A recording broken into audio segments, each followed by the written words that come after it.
speaking of Snoop, he made some comments about Gayle King and her interview with Lisa Leslie.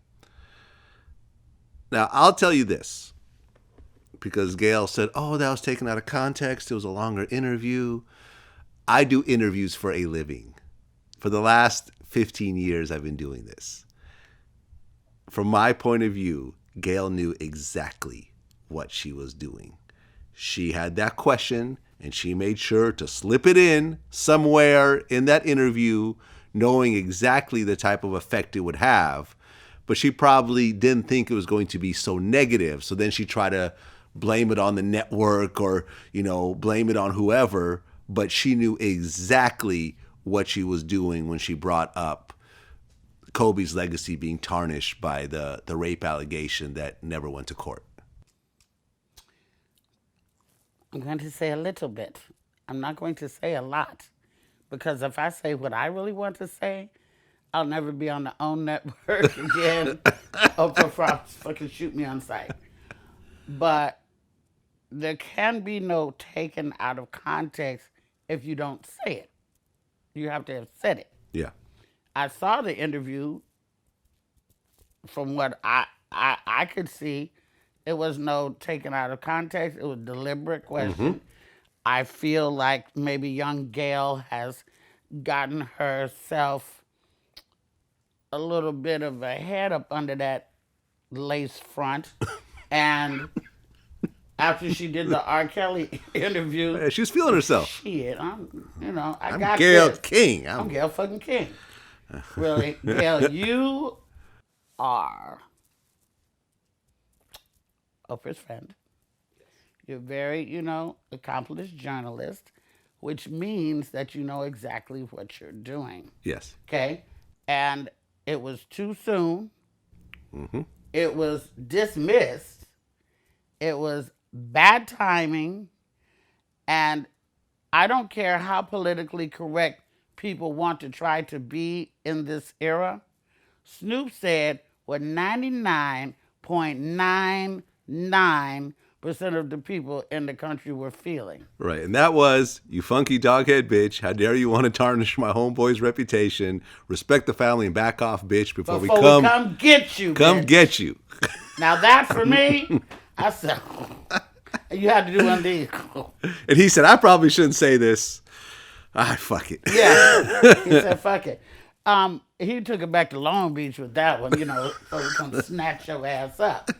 But I don't think he physically meant we're going to come snatch you up, Gayle. No, it was a great threat, though. No, it excited Snoop ain't me. snatching up nobody. He's a grandfather. He's established. He's good.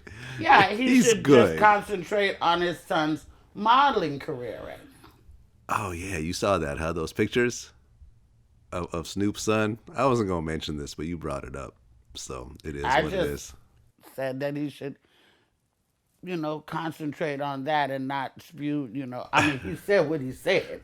He said what we meant. Right. But he's got bigger fish to fry right now. You saw those pictures of his son in drag. Okay, Snoop's we got a relationship. Snoop's my friend. I even have a relationship with Cordell. His son. If it was only modeling, then I think it was a bad choice of styling. And I would hope that even in the realm of creativity and freedom of artistic, prowess, whatever, I would hope that unless my son, if you're not gay, take the sign down. Why do you want to let somebody dress you in such a way to, mess with your masculine persona? It wasn't like this person dressed him in some royal Billy Porter shit. He had on a little blouse that looked like something I wore Easter Sunday in 65. He had a nice rose in the middle. He had makeup on. He had a butterfly on his crotch. He had dangling earrings. So eyeliner and stuff. So, if you was redoing the Rocky Horror Picture Show, I get it. But I don't think, for my taste, that it was a wise styling choice. Of course, the boy got his life to live. You know, remember, he didn't want to play football no goddamn way. Remember? Well, yeah, Snoop. So, I mean, I'll tell you this: when we first saw this, the overall consensus was he's trying to piss his father off. Him and his father must be going through something right now. there's another way. Break out the window in the road. Don't do that to piss off daddy.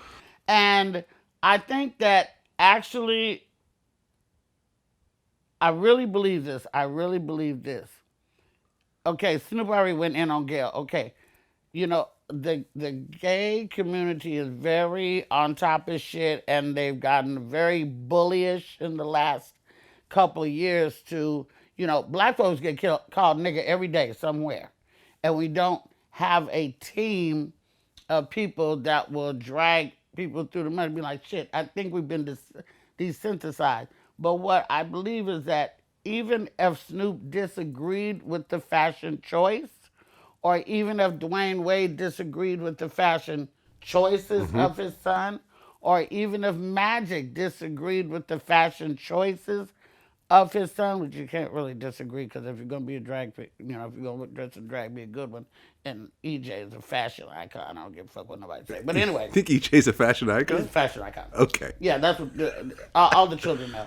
But I believe that the fathers, these black fathers, are in such a position that they have to say the right thing just to live. Because if you don't, the bombardment of the flack that you're going to get by the whole LGBTQ community, it's not worth the bullshit. Now, when they get alone in their bedroom, in the bathroom, they may go off me like, I can't believe this is happening to me, but they can't say that publicly because Yeah. it's just, and I don't know if they really believe what they're saying.